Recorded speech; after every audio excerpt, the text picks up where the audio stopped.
Hello, this is the Lord's Legion, and welcome to yet another tier list, and for once I am actually doing a DC related tier list, which is something I didn't really realise until recently when I looked back on the previous tier lists I've done in the past. But since Halloween is right around the corner, and the fact that this is going to be released on Mischief Night, I do feel like the best way to start this off is by doing the ultimate Batman villains tier list. And if you've seen any of my previous tier lists, then by now you should know that I'm not just specifically looking at their skills or their intelligence, at least not entirely, but rather how they've impacted the Batman mythos, as well as just my overall personal opinion on each of the villains. So without further ado, let's actually get into the tier list. And as you can imagine with every tier list video that I do, it's always accompanied with this shitty mic. I honestly don't know how to sort this out, but this is going to have to do until I have a better setup or figure something out, so apologies in advance, as always.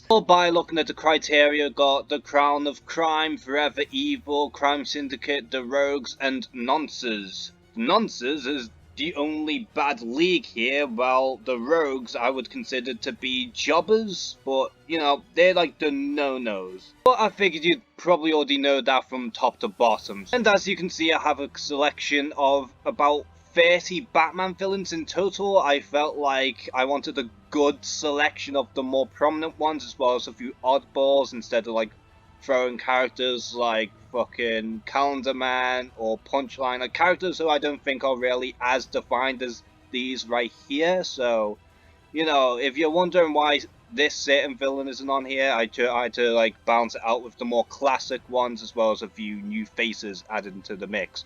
But, you know, let's just jump straight into this, alright? First and foremost, we have the Joker, and I'm not even going to beat around the bush with this one. He has to go at the top, surely. I mean, he's pretty much the most iconic villain in all of media.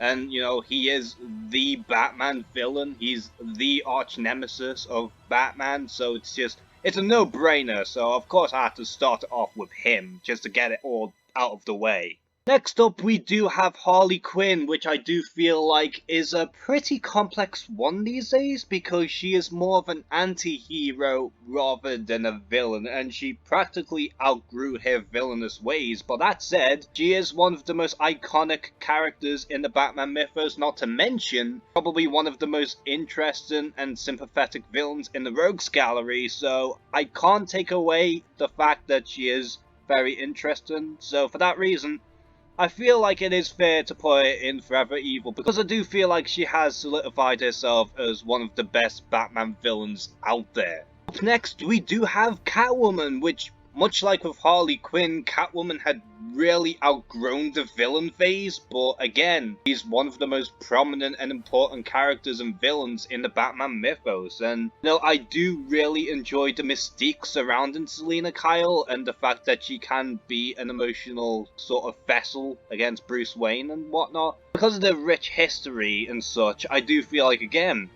she has to be in Forever Evil. I'll put it over Harley Quinn because I do feel like, while Harley Quinn has kind of stood on her own feet at this point with the Suicide Squad and such, I do feel like Catwoman, you know, she really has to be up there for me, and I always enjoy Selina Kyle as a character. And moving on from that, we do have the Penguin, which I honestly don't see why people like the Penguin, honestly. I feel like he's one of the most dull villains imaginable, and, you know, I just never got into the character by all accounts, so he's going in the non-section. It's probably a controversial pick, because you'd probably think he'd be also in Forever Evil or somewhere along those lines. And while sure, yes, he is one of the first villains that Batman has ever faced and such, I do feel like it's not enough to really make him, like, among the greats, and I feel like he really hasn't contributed much throughout his lifetime as a villain.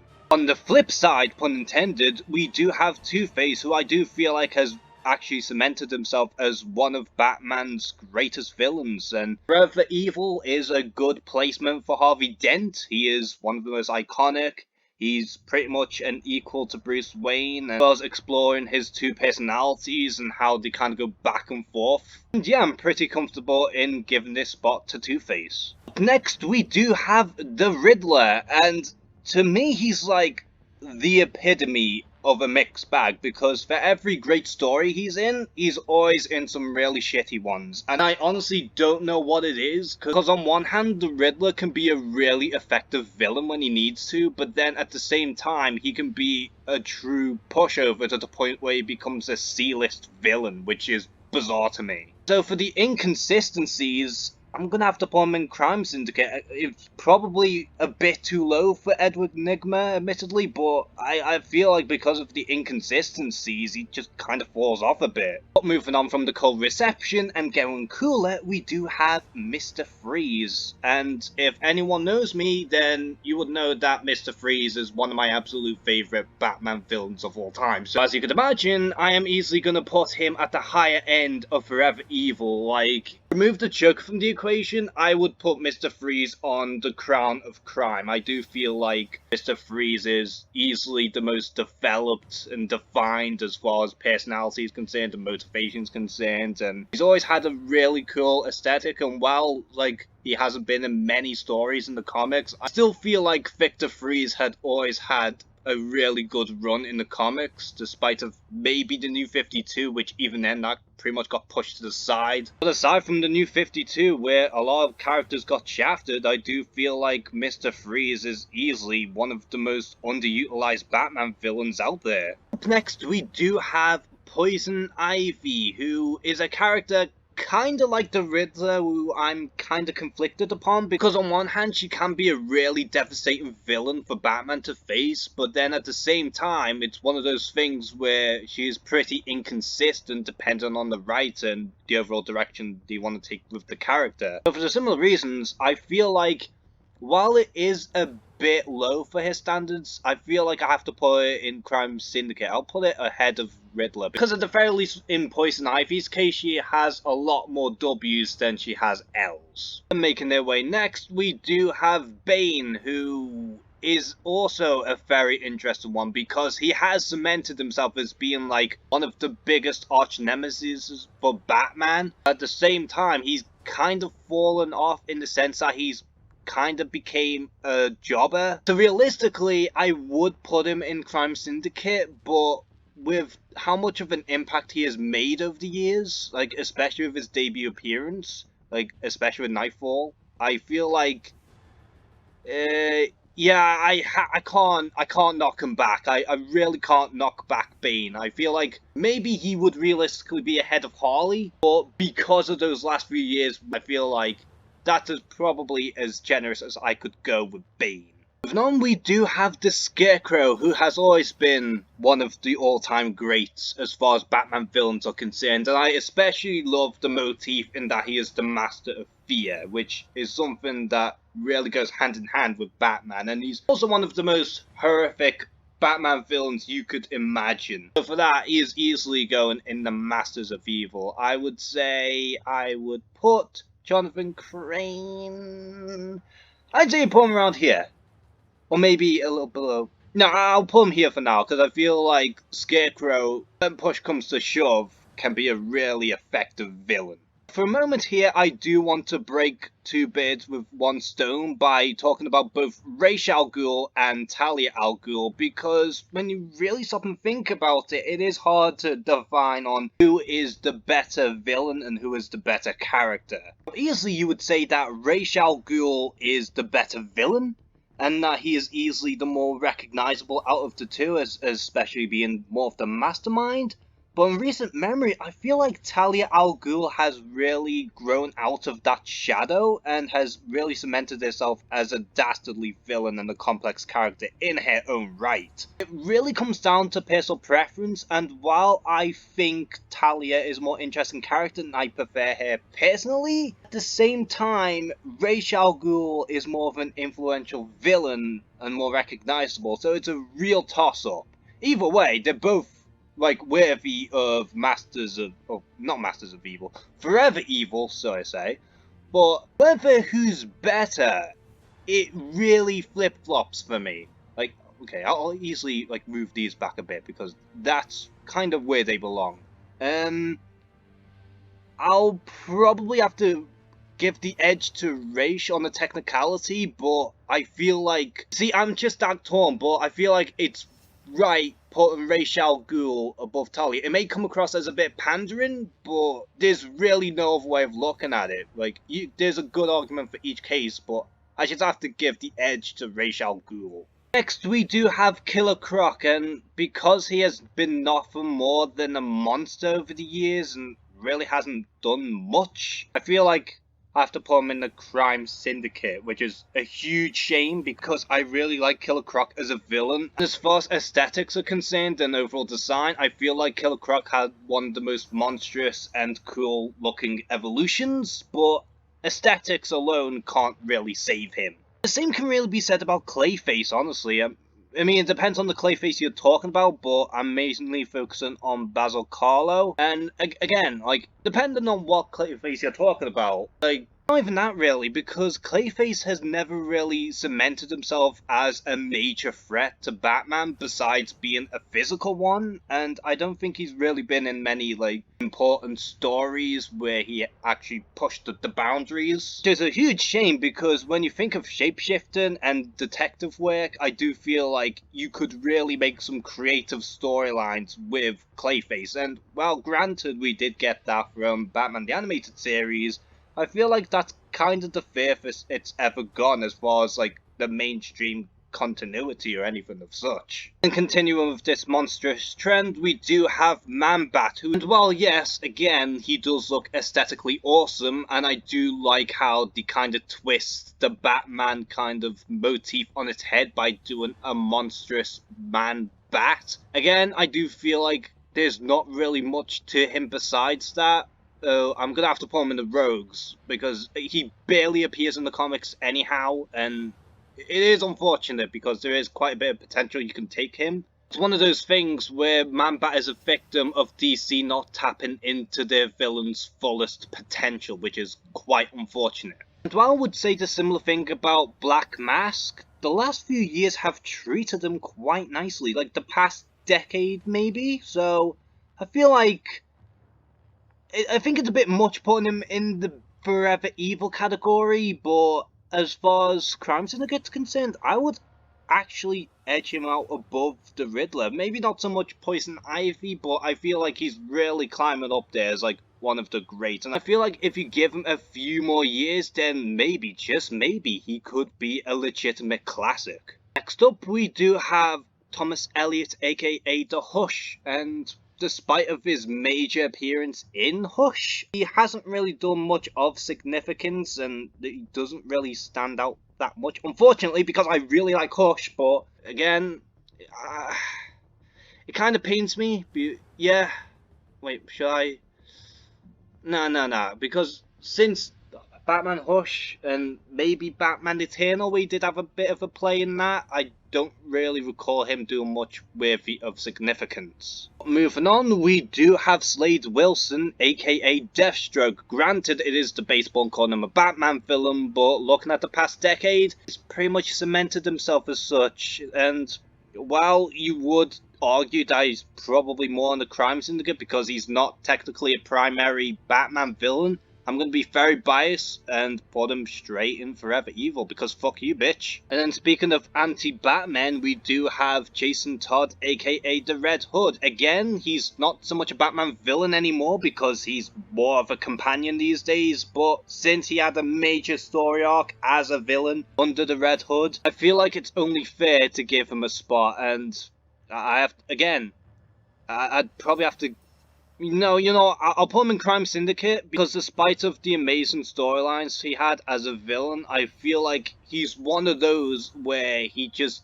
kind of falls off a bit depending on each writer. In a way, he is a tad bit overrated, so I feel like Crime Syndicate is as generous as I can take Jason Todd, although I really do like him as a villain. Deadshot. Now, I really don't know a whole lot about the character in truth, so I feel like wherever I'm going to place him is going to be too low, and again, I'm looking mainly as a Batman villain. I'll put him on the lower end of Crime Syndicate, maybe? Yeah, that's as generous as I can go with Deadshot, because I really don't know a whole lot about him. And while I barely know much about Deadshot, despite of maybe the bases, Prometheus I have next to no knowledge about, although I am aware that he is meant to be among one of the most skilled hand-to-hand combatants imaginable and can easily beat Batman in a fight, and he's like one of the most dangerous assassins out there. But from the stories that I've read of him, I feel like he's just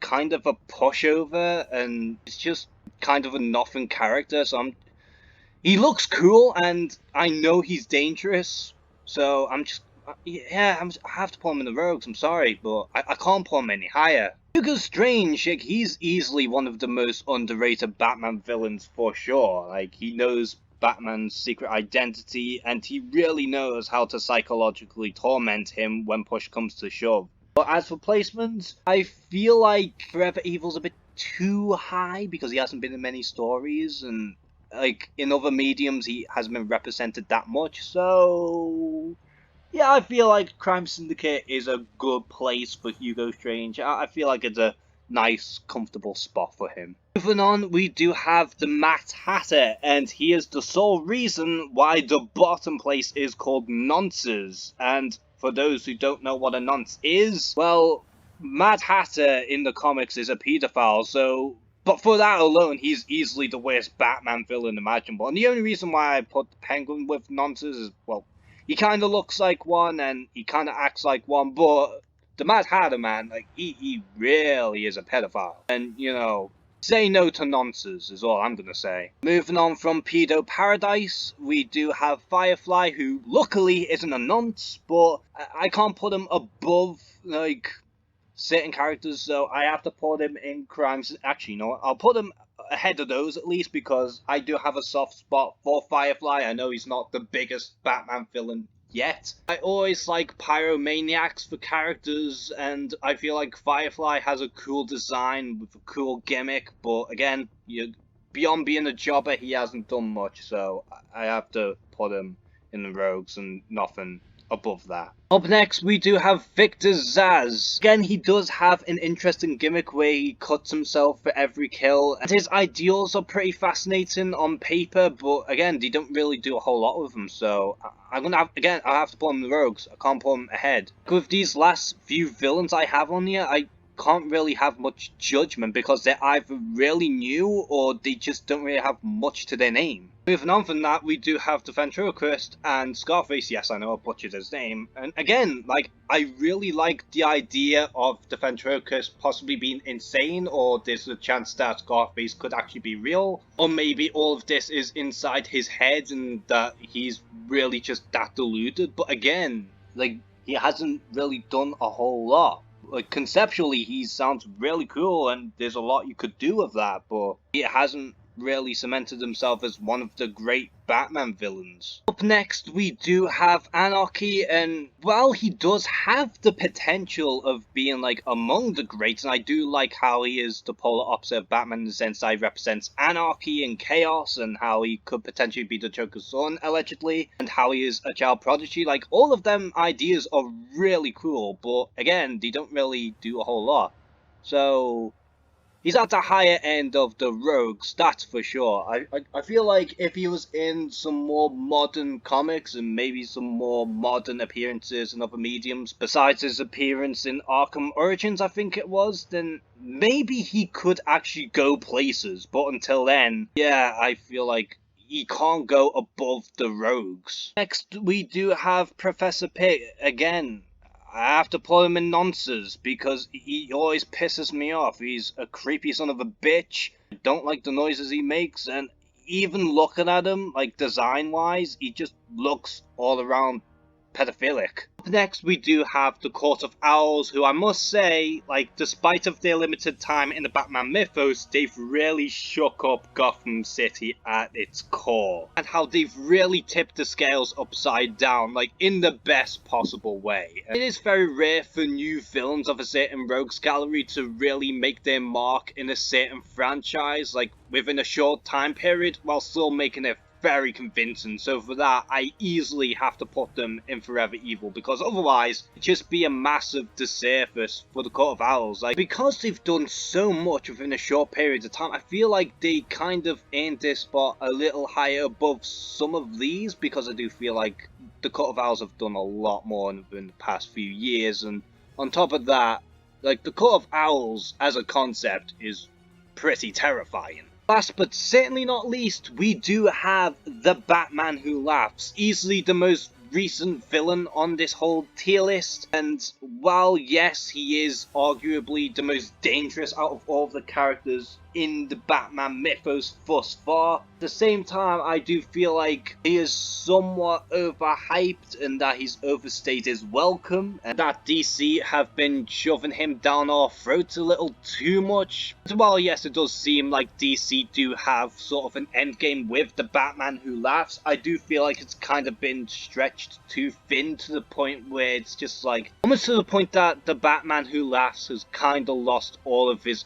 oomph that really made them truly terrifying. And while the Court of Owls have kind of took their time as well as just doing it more subtly and just doing everything correctly, I feel like they went all in on the Batman Who Laughs, which, while it kind of works with his character, I do feel like they've done a little too much of him within a short period of time. Which sounds like a bit of an oxymoron, but I do think that he is a bit too much of a good thing. But even then, I can't take away the fact that the Batman Who Laughs is a very cool concept and he is a major threat. So I feel like at the higher end of Crime Syndicate, or the potential of possibly being within the Forever Evil bracket. But, you know, I feel like if they gave him some time to rest and then give him another big story to cement him as one of the best Batman villains, or even transform him into more of a personal villain for Batman to face, then maybe, just maybe, he might actually be in the Forever Evil bracket. But until then,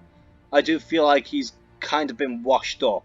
Yeah, that's pretty much my entire tier list for the Batman villains, and it's pretty difficult to decide on them because there really isn't that many terrible Batman villains within this selection, really. And while yes, I did leave out characters like Calendar Man or Punchline to name a few, like, there's just too many villains within the Batman mythos that I just wanted to keep things very simple and just focus on the all-time greats. While I could sense that this could potentially be a controversial tier list for the Batman villains, at the same time I do feel like I've done a pretty good job on the whole with this one. But you know how it is with tier lists, there's always going to be a massive debate on who should be in what placement and who's overrated and who's underrated and all of that stuff. What do you personally think of my overall tier list of the Batman villains? Do you think that this is a fairly accurate representation, or do you think that you have a much better or more accurate tier list compared to my own? Comment below and share some thoughts, and don't forget to click on the link on the pinned comment and description if you want to do your own tier list with my format. And as always, thank you guys for watching this video, please like and subscribe,